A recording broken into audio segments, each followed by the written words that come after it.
क्या हमारे देश की हालत इतनी बद से बदतर हो गई है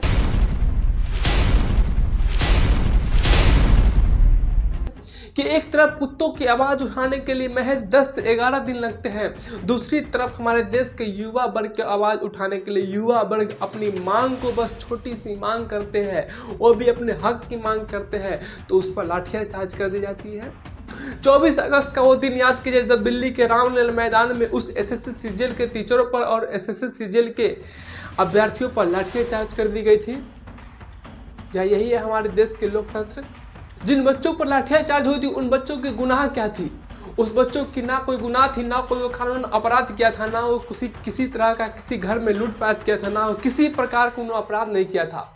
उस एसएससी सीजीएल अभ्यर्थियों का बस एक ही मांग था, वो छोटी सी मांग था कि जिस प्रकार यूपीएससी वालों की एग्जाम एकदम सटीक होता है, उसमें किसी प्रकार के गड़बड़ी नहीं होती है, उसी प्रकार मेरा भी एग्जाम में ऐसा कुछ सिस्टम लाया जाए जिसमें मेरा भी कोई तकनीकी खराबी ना हो, एग्जाम से पहले पेपर लीक ना हो और न्यायपूर्ण तरीके से एग्जाम हो जिसमें किसी प्रकार की जिसमें किसी प्रकार की कोई गड़बड़ियां ना हो। बस एक छोटी सी मांग थी ना साहब। इस मांग के लिए आपने उस एसएससी सीजीएल के टीचरों पर, जिस देश में गुरु पर लाठीचार्ज की जाती है, उस देश की क्या हालत होगी भाई। और फिर बाद में क्या हुआ? आनंद विहार के बस स्टैंड पर छात्र यूं ही रात को पड़े हुए थे, ना ही उसे कोई पूछने वाला था, ना ही उसे कोई देखने वाला था। बस कोई भी एसएससी सीजीएल ऐसे के न जाने पिछले कितने केस आए हैं। जब भी अभ्यर्थी, जब भी कोई स्टूडेंट अपनी मांग को लेकर सड़क पर एक सामूहिक धरना प्रदर्शन करता है, जो कानूनी धरना प्रदर्शन करता है, जो लोकतंत्र के मुझे अधिकार है, उस अधिकार तक को भी पुलिस ने उस पर लाठियाचार्ज कर देती है। क्या यही है हमारे देश के लोकतंत्र? क्या यही है हमारे देश के लोकतंत्र? लोकतंत्र में तो कहा जाता है कि हम सब कुछ बोलने की आज़ादी होती है। क्या यही हमें लोकतंत्र दिखता है आपको? सच में हमारा सिस्टम नाकामयाब हो गया है। अगर इस सिस्टम को नाकामयाबी न होती तो उस विद्यार्थी को हक की बात सुनी जाती, जिस पे लाठियाचार्ज न करके उसकी बात सुनी जाती, उस पर निदान किया जाता, उस पर फैसला किया जाता। लेकिन हमारे देश में कुछ ऐसा हो नहीं रहा है। हमारे देश में किसी भी प्रकार का आप धरना प्रदर्शन करने जाइएगा तो आपको लाठियाचार्ज कर दी जाएगी, आप पर बारिश की गोली बरसाई जाएगी, ना कि आपका आवाज़ सुनी जाएगी। आज हमारे देश में एसएससी सीजीएल के एक टूटा हुआ सिस्टम है। लगभग 30 लाख से भी ज़्यादा अभ्यर्थी एसएससी सीजीएल में हिस्सा लिए हुए हैं और उस एसएससी सीजीएल में हिस्सा लेने वाले विद्यार्थी कोई बड़े घर से नहीं आते हैं। वो हम जैसे गरीब फैमिली से आते हैं, वो छोटे छोटे फैमिली से आते हैं जिनका सपना रहता है कि मैं इस मुकाम में पहुंच जाऊंगा, मुझे इससे रोजगार मिल जाएगा, मैं कुछ कर लूँगा देश के लिए, तो मुझे घर में बेटियाँ है तो शादी हो जाएगी, मेरे शादी हो जाएगा।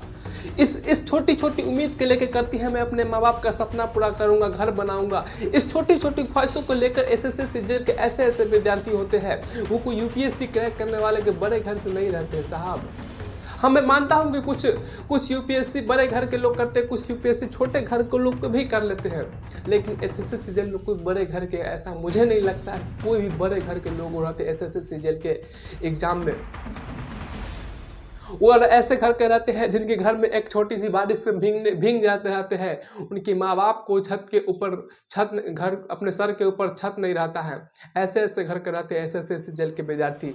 आप उनको अपने हक के आवाज़ उठाने के लिए सड़क पर जाते तो वो लाठियाचार्ज कर देते हैं साहब। इतनी आपके लोकतंत्र की यही आपकी ये नीति है क्या? लोकतंत्र की नीति में लिखा गया है कि लोग जो स्टूडेंट अपने हक के लड़ाई करने आएंगे तो उनके साथ टीचर भी आएंगे तो टीचर को भी हाथ फोड़ दिया जाएगा?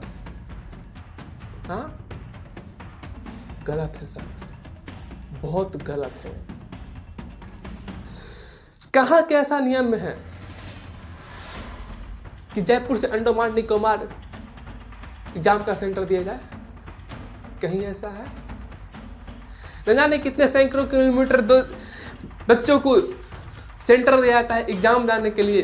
उनके पास एग्जाम में जाने के लिए पैसा नहीं होता है, कर्जा लेकर जाते हैं, एग्जाम किसी से लेकर जाते हैं, उसके माता पिता जुगाड़ करवा देते हैं कि मेरा बच्चा जाएगा वहाँ एग्जाम देकर जाता है। नतीजा क्या होती है? एग्जाम सेंटर पर जाने के बाद पता चलता है कि पेपर लीक हो चुकी है, सिस्टम खराब हो चुकी है, कीबोर्ड में पहले कीबोर्ड खराब है, माउस खराब है, ये वो बहुत सारे अलग अलग प्रकार की परेशानियाँ आती है।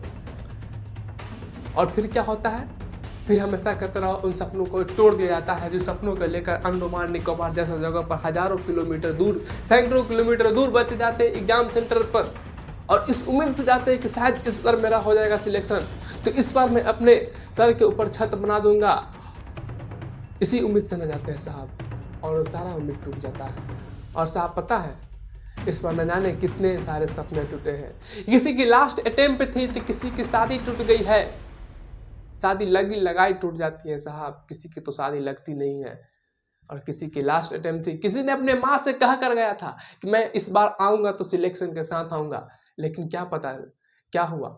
सेंटर पर जाते पता चलता है कि वहाँ की सिस्टम ही खराब है, वहाँ पहले ही पेपर लीक हो चुकी है। और आप धरना प्रदर्शन करने के लिए रोड पर निकलिएगा तो आपका लाठीचार्ज कर दिया, आपको हॉस्पिटलाइज कर दिया जाएगा, आपको पकड़ कर जेल में बंद कर दिया जाएगा। और जेल में जाने के बाद क्या होती है, फिर घर पे माँ आपको बिलबिलाते रहेंगी, फिर आप उस सिस्टम से हार कर फिर आपको आना ही पड़ेगा। साहब ये गलत है, ये लोकतंत्र के विरुद्ध है। और मैं फिर से कहता हूँ कि इस देश में कुत्तों की आवाज़ उठाने के लिए महज 10 से 11 दिन लग गए, लेकिन दूसरी तरफ क्या हुआ, हमारे एसएससी सीजीएल के विद्यार्थियों को आवाज़ उठाने गए तो उस पर लाठियाचार्ज कर दी गई। आज मैं एक बंद कमरे में पसीना पसीना होकर मैं इसलिए चिल्ला रहा हूं कि एक लोकतंत्र पर आंच ना आए। बाकी जय हिंद, जय भारत।